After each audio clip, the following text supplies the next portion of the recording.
Chapter 1. Let's go to the cinema. Today, it is possible to buy or hire a video and watch a film at home.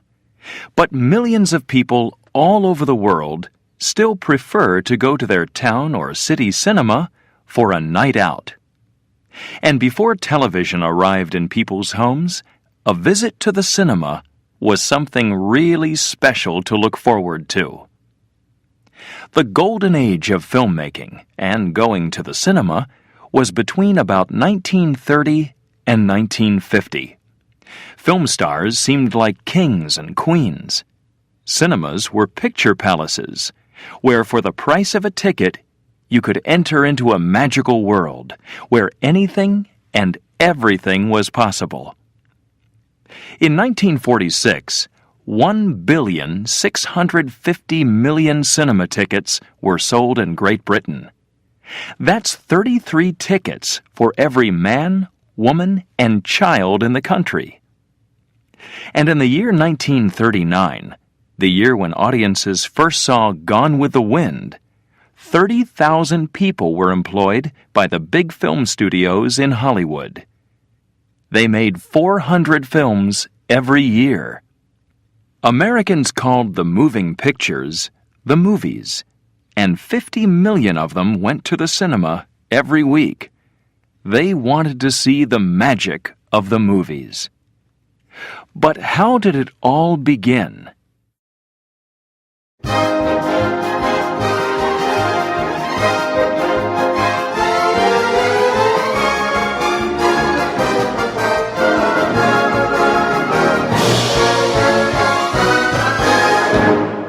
Chapter 2. In the Beginning. The first moving pictures were simple shadow shows, or shadow plays. Then came the magic lanterns, which projected painted glass slides onto a screen.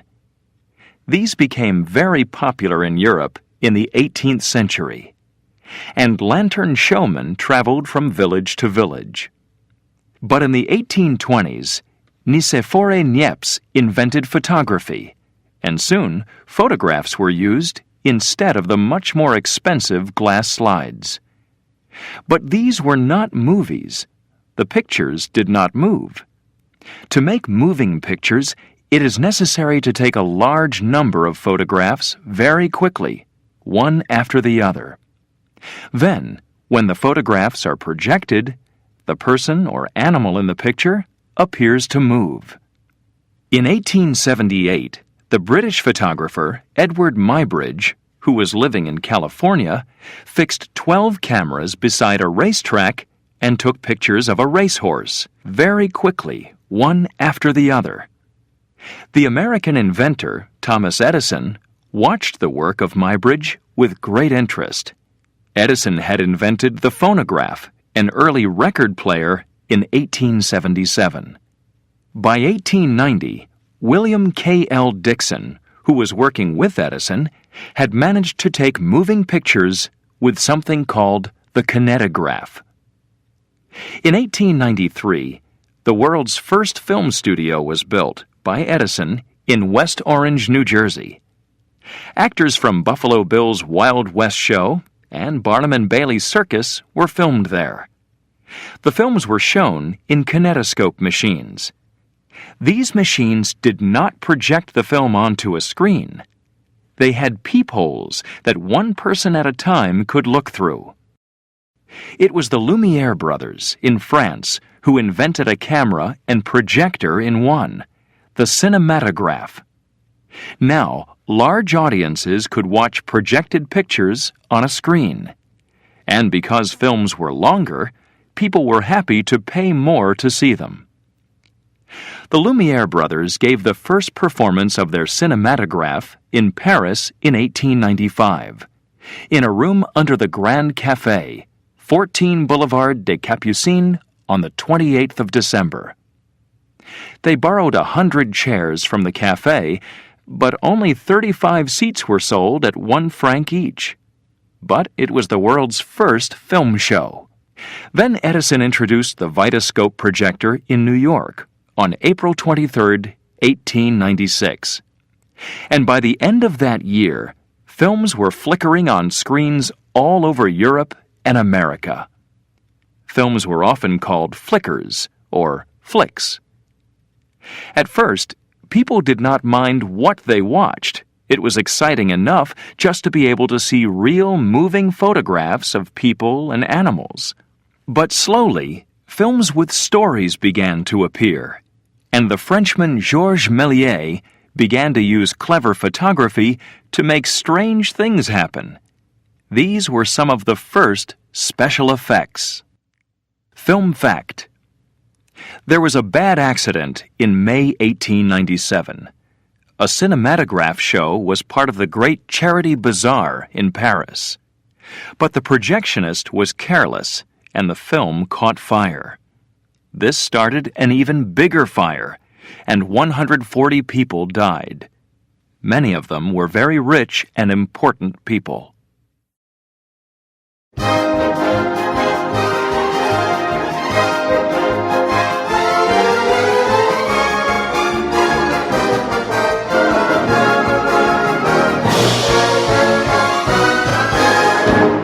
Chapter 3. The Cinema Comes to Hollywood. How did Hollywood begin? A Kansas couple, Harvey and Dadia Wilcox, came to Los Angeles in 1883, when there were just orange and lemon farms in the area. 3 years later, they owned 50 hectares of land, which they called Hollywood. The Wilcoxes sold the land, bit by bit, and the first Hollywood studio was built in 1911 by the Nestor Company. The American filmmakers came to California because the weather was good, and because the Californian workers were cheap to employ. In 1913, Cecil B. DeMille came to Hollywood and started what became known as Paramount Studios. Universal Studios started about the same time. The Fox Company, 2 years later, joining with 20th Century Pictures in 1935, United Artists in 1919, and Warner Brothers, MGM, and Columbia in the early 1920s. If you wanted to get into the movies, Hollywood was the place to go. The first films were silent. The words of the actors appeared on cards, which were shown every 20 seconds or so. Suitable music was played during the film by an orchestra or by one person on a piano. Edwin S. Porter was the filmmaker who introduced film editing, cutting the film and putting it back together again with the shots in a different order. This made the films more exciting to watch. His film The Great Train Robbery, 1903, is a good example of this. Until 1910, audiences did not know the names of their favorite actors and actresses. Actresses were given names like the Biograph Girl or the Vitagraph Girl, or were not named at all. Carl Laemmle, chief of Independent Motion Pictures, which later became Universal Studios, was the first to name a star when he employed Florence Lawrence. By 1913, every studio was naming its actors and actresses.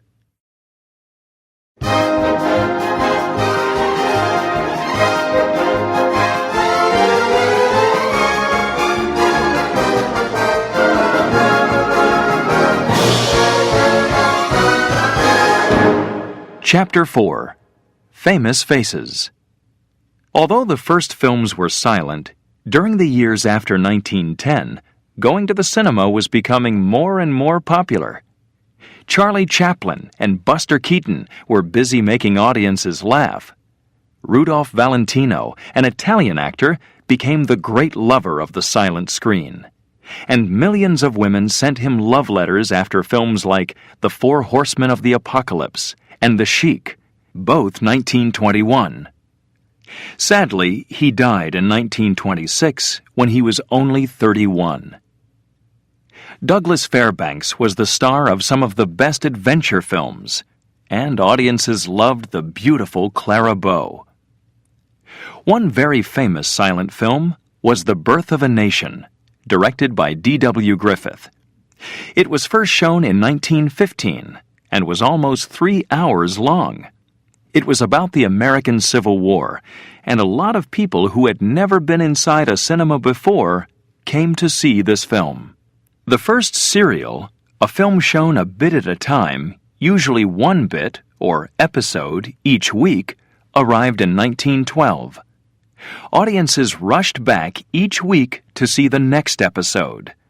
A favorite serial was The Perils of Pauline, 1914, starring Pearl White. Pearl had to fight Indians in one episode, was pushed off the Rocky Mountains in another, and was blown up at sea in another. But she always seemed to escape for another exciting day. Film fact: by 1916, Mary Pickford and Charlie Chaplin were each earning $10,000 a year. By 1918, both had contracts for more than $1 million a year.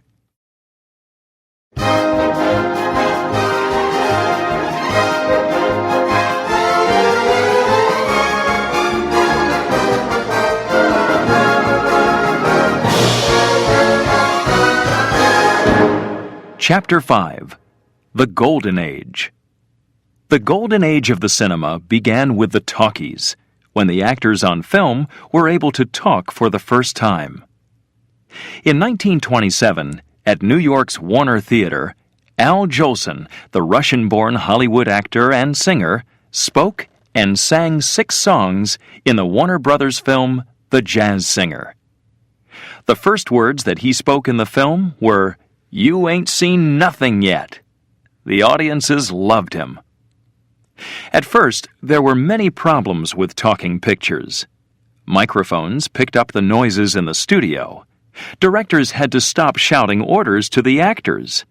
And the actors had to learn all their words. Some stars of the silent screen could not make the change to talkies. Audiences laughed at their funny voices. But the deep, mysterious voice of silent star Greta Garbo was a great success when she appeared in Anna Christie. The film magazines said, "Garbo talks." She also made it fashionable for women of the time to wear berets. Garbo's career ended in 1942 when she left Hollywood, saying that she would never act again. By 1930, all films were talkies, and many actors and directors moved from the theater into the cinema. Actors like Edward G. Robinson, Spencer Tracy, Humphrey Bogart, Clark Gable, and Bette Davis began to appear on the screen. Musical films began to be popular in the 1930s. Fred Astaire and Ginger Rogers starred in Flying Down to Rio, 1933. This was the first of 9 films which they made together. And then there were the fast-moving crime films of James Cagney, Humphrey Bogart, and Edward G. Robinson. One of the best was The Roaring Twenties. The 1930s also introduced singing cowboys like Roy Rogers and Gene Autry. But it was the film Stagecoach, directed by John Ford in 1939, which made a star of one of Hollywood's most famous cowboys, John Wayne. The year 1939 was when audiences first saw what is now sometimes described as the greatest film ever made, Gone with the Wind, starring Clark Gable and Vivien Leigh. The book appeared in 1936 and sold 1 million in the first 6 months. The film has earned more than $300 million and won 8 Oscars, with the first one ever given to a black actress, Hattie McDaniel, who played the part of Mammy. Film fact: Alfred Hitchcock made the first British talking picture in 1929. It was called Blackmail and was first written as a silent film. Hitchcock quickly added words and sound when he saw how popular talking pictures were becoming.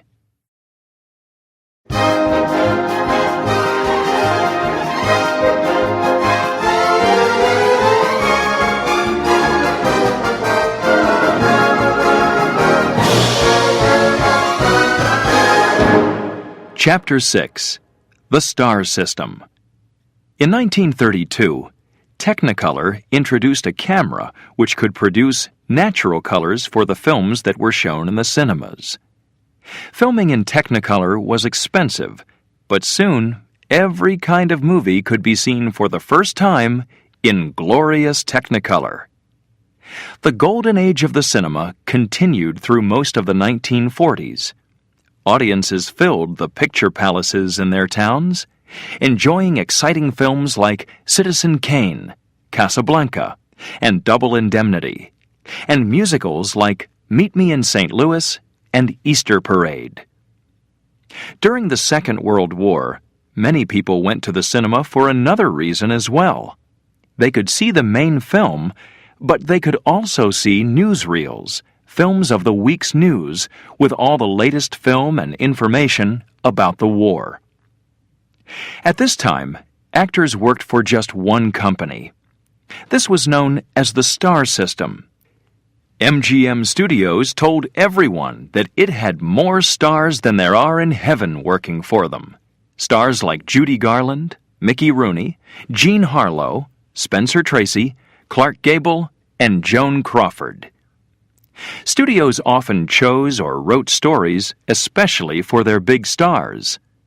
And sometimes a director would be brought in from another studio to do a film because that star liked him or worked well with him. Or a cameraman would be brought in because he knew how to make the star look his or her best on screen. The Academy Awards are given every year by the U.S. Academy of Motion Picture Arts and Sciences. They are called Oscars, and they are supposed to have got their name because they looked like the Uncle Oscar of Margaret Herrick, a lady who worked in the Academy Film Library. The first awards were given in May 1929, and the Oscars were awarded for silent films only. In 1930, the award giving was broadcast on the radio, and today it is seen on TV by millions of people all over the world.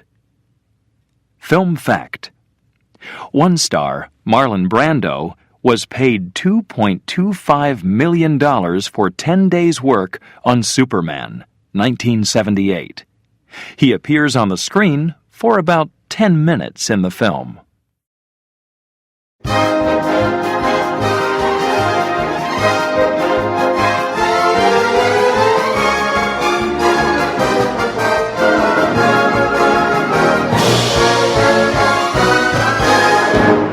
Chapter 7. Bigger and Better. In the 1950s, people stopped going to the cinema 2 or 3 times a week and stayed at home to watch TV instead. The cinema queues got shorter, and the film companies realized that they had to fight back. They tried to do this by making films that looked as different as possible from TV. TV in the 1950s was in black and white, and the pictures were shown on very small screens. So the cinema produced CinemaScope, which made it possible to show films on a much wider screen than ever before, and of course, in color. And big screens meant big films that looked good on a wide screen. Films like The Robe, 1953, and Ben-Hur, 1959. Then came 3D, where the pictures seemed to jump off the screen at the audience. Warner Brothers had a success with House of Wax in 1953, and there were nearly 20 more 3D films shown in cinemas that year. Alfred Hitchcock's Dial M for Murder, 1954, was popular. But the people in the audience had to wear special colored glasses to see the effects of 3D, and they soon became bored with having to do this. And so the studios stopped making 3D films.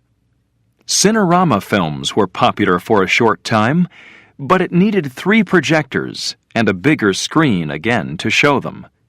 People had to move their heads from side to side to see what was happening at both ends of the screen. But Cinerama films were very expensive to make, and it was difficult to put the very big screens into most cinemas. The studios continued their fight with TV, but television was becoming more and more popular. Then, in 1955, RKO Studios needed money quickly to stay alive, and they sold their films to television. Other studios soon began to do the same, and old films became popular on TV. But although the golden age of the cinema was finished, films continued to be made, and there were some big successes, like the James Bond films From Russia with Love, 1963, and Goldfinger, 1964. There were popular family films starring Julie Andrews, Mary Poppins, 1965, and The Sound of Music, 1965. Then the 1970s brought The Godfather, 1972, Jaws, 1975, Star Wars, 1977, and Superman, 1979. In the 1980s, young people hurried to see E.T. the Extraterrestrial, 1982, Ghostbusters, 1984, Back to the Future, 1985, and Batman, 1989. And in the 1990s came Steven Spielberg's Jurassic Park, 1993, with its wonderful special effects and exciting story. You can see the video of Jurassic Park at home on your own television, but the special effects are much more frightening on a big screen in a dark cinema.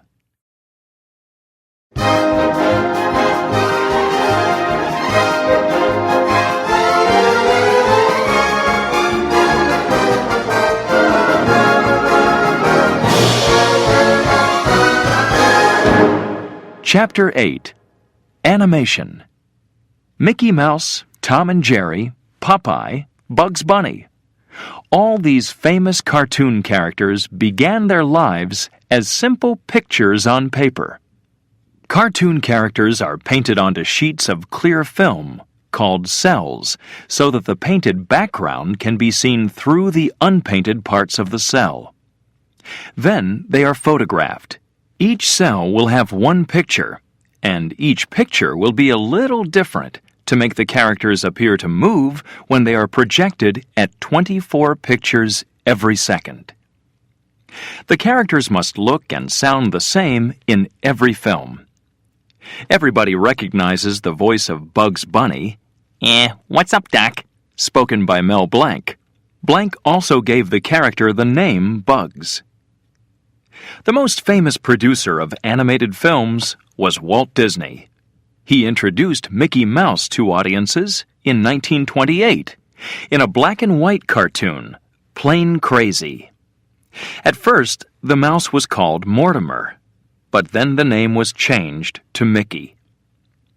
Disney also produced the first color cartoon, Flowers and Trees, 1932, and the first animated feature film, Snow White and the Seven Dwarfs. More followed: Pinocchio, Fantasia, Dumbo, Bambi, Cinderella, The Sleeping Beauty, 101 Dalmatians, The Jungle Book, Aladdin, The Lion King, Pocahontas, and The Hunchback of Notre Dame. Walt Disney studied at the Kansas City Art Institute.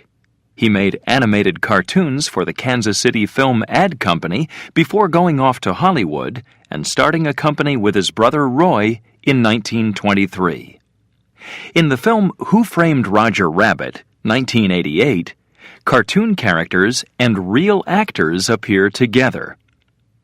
Today, more and more animators are using computers instead of employing people to do all the painting. Some animators use maquettes, models, instead of pictures, and bend the model's arms and legs, or change its face to make the character move.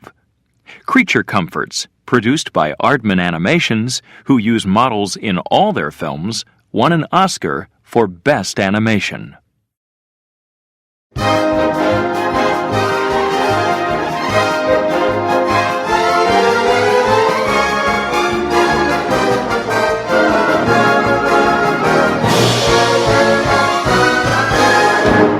Chapter 9. Behind the Camera. A lot of people are needed to make a film, as well as the actors and actresses. They are all the other people whose names appear at the beginning or end of a film. Some of them have strange-sounding jobs, like best boy or key grip. Let's look at just some of them. Producer. The person who chooses which film to make, who gets the money needed to make it, and who takes care of all the business problems. Director. The person who decides how to shoot or film each scene, and who controls all the actors and other people who are helping to make the film. The director is the one who shouts, "Action!" when he or she is ready. One piece of film which is filmed without stopping the camera is called a take. Screenwriter. The person who writes the screenplay or script of a film. Sometimes many screenwriters are employed before a director is happy with a screenplay. And when a book is made into a film, it is not usually the writer of the book who writes the screenplay. A screenwriter is usually given this job. Editor. The person who cuts and then puts together the film after the filming has finished and makes it into the final movie. Set designer. The person who arranges the furniture and scenery needed in the film. The designer often plans by making models of the scenery before working on the final set. Wardrobe designer. The person who designs or chooses the clothes that the actors wear in the film. These are often got from special companies who keep every kind of film and theater clothes that you can think of. Gaffer. The lights and lighting chief in the studio. Best boy. The gaffer's assistant. Key grip. The person who moves the camera around. Boom operator. The person who moves the microphone above the heads of the actors when they are speaking. Film facts. In the film Cleopatra, made in 1963, 26,000 costumes were used, but 32,000 were used to make the film Quo Vadis in 1951. Warner Brothers paid $5 million to American writer Tom Wolfe to make the film of his book Bonfire of the Vanities, 1990, starring Tom Hanks, Melanie Griffith, and Bruce Willis.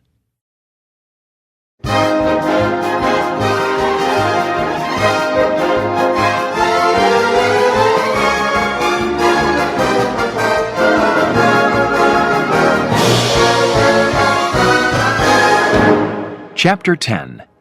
Inside or Outside? In the very early years of the cinema, almost all filming was done outside. Today, filming is done on location when it is impossible to build a real city or a mountain or something inside the studio. Also, some directors prefer to film on location. It is then that the cameras go out into the real world. All of some films are shot on location, but others have only short outside scenes to join with the scenes that are shot in the studio. As an example, suppose it is important to show a policeman arriving at an office on Fifth Avenue in New York and meeting a businesswoman inside the building. A location film crew will shoot the policeman getting out of a taxi on Fifth Avenue and walking into the office building. But the scene where he meets the businesswoman in the office will be filmed inside a studio, perhaps days or weeks later. All studios have large stages where the sets are built.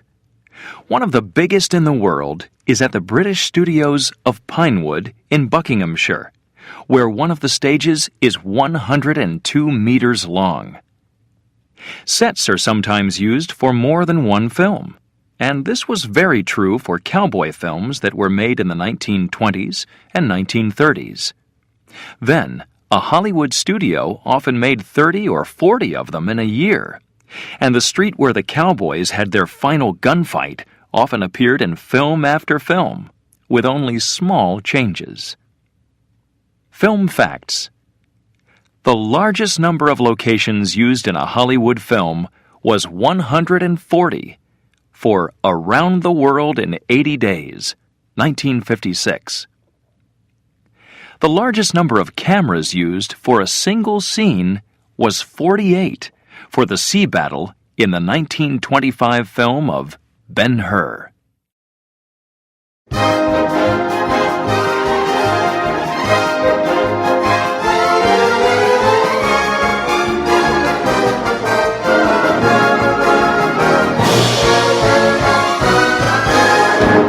Chapter 11. Special Effects. Special effects are used when it is too difficult, too dangerous, or too expensive to do something in the usual way. They are used to make the audience think that they are seeing something, which they really are not. For example, small models of towns or buildings are very useful. In films, when you see a house catch fire, a plane crash, or a bomb blow up a ship, you are probably watching a model house, plane, and ship. But you do not realize this when you see it on the film. The big dinosaurs in the film Jurassic Park, 1993, were not real, of course. Lots of models were made of each of them. Today, computers are used more and more in special effects, making the impossible seem possible. The first special effect happened in the film The Execution of Mary, Queen of Scots, which was made in the Edison Studios in 1895. The audience appear to see Queen Mary's head being cut off, but the director stopped the camera and changed the actress for a dummy, whose head was cut off in the next shot.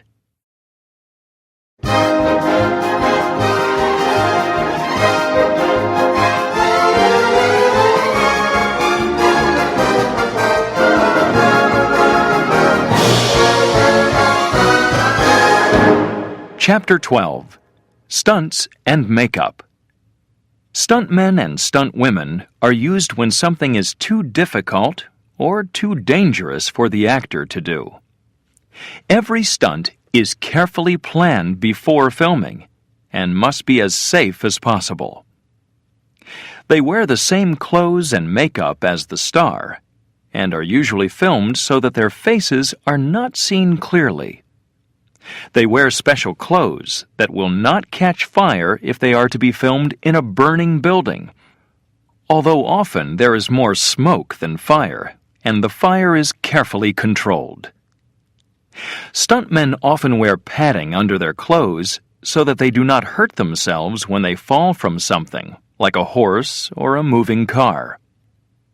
Guns are not real guns, and knives are usually made of rubber, so that they will bend when somebody is hit.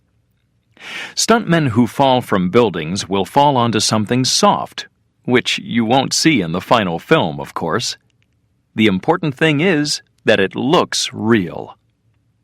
Some stars do their own stunts, although film companies would prefer that they didn't. The director doesn't want his star to get hurt. It's too expensive for the film.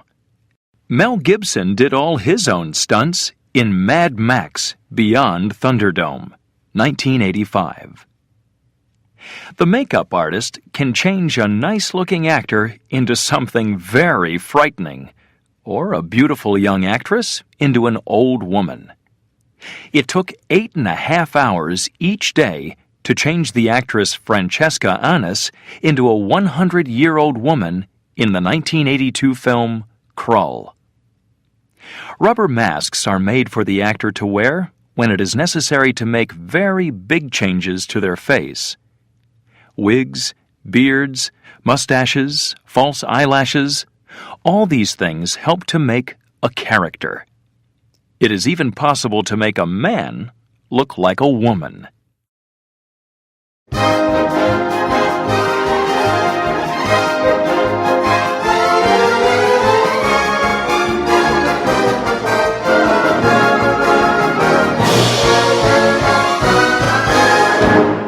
Chapter 13. Picture Palaces. The greatest of all the picture palaces built in the 1920s and 1930s was the Roxy Cinema in New York. It cost $12 million to build and had 6,214 seats.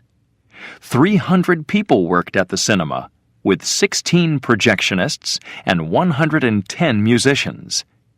It also had 100 singers and a group of dancers to keep the audience happy, and its own hospital. The Roxy opened in March 1927 and closed in March 1960. Most of the cinemas in the big cities seemed like palaces to the film-goer. Inside were comfortable seats, thick carpets, and colored lights. There was often a restaurant and sometimes a dance floor, too. Some American cinemas had creches where mothers could leave their babies while they went to watch the film. A man or woman played a cinema organ while audiences waited for the film to begin. The organ came up out of the floor as the music started. Film fact: the drive-in cinema became popular in the early 1950s in America, very popular with young people. More than 4,000 drive-ins opened between 1948 and 1956.